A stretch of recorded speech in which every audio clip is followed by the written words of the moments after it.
Dalam reses anggota DPRD Kabupaten Bogor di wilayah Kecamatan Ciampea pada Senin kemarin, berbagai usulan warga masyarakat Ciampea akan pembangunan yang selama ini masih banyak kekurangan.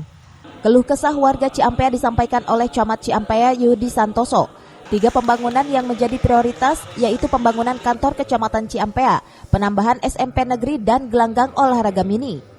Terkait pendidikan, dari jumlah sekolah dasar negeri dan madrasah ibtidaiyah, pentingnya penambahan 2 SMPN di Ciampea.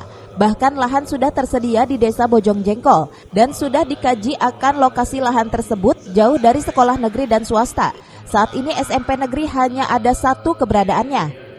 Sementara itu pembangunan GOM yang sudah rapi akan berbagai persyaratan namun hingga kini tidak terlaksana. Padahal tanah seluas 2 hektar di wilayah Desa Benteng sudah tersedia untuk sarana olahraga. Hasil kegiatan reses hari ini di Kecamatan Ciampea, kami dan bersama masyarakat Kecamatan Ciampea sebetulnya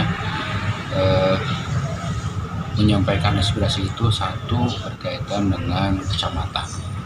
Atau kecamatan yang sampai dengan hari ini kita masih belum digarap sesuai dengan prototipe kecamatan. Yang kedua, yang sangat mendesak adalah berkaitan dengan sekolah SMP 2. Karena di Ciampea dari 50 SD dengan total 40 sampai keluar dari SD belum madrasah ibtidaiyah.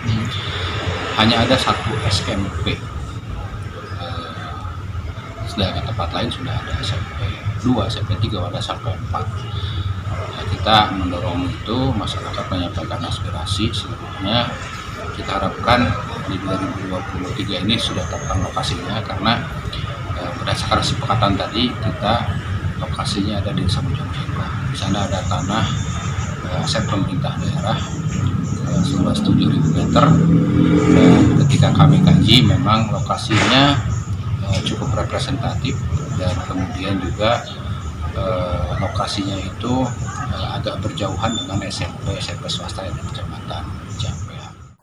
Dari Ciampea, Kabupaten Bogor, Iman Abdurrahman melaporkan.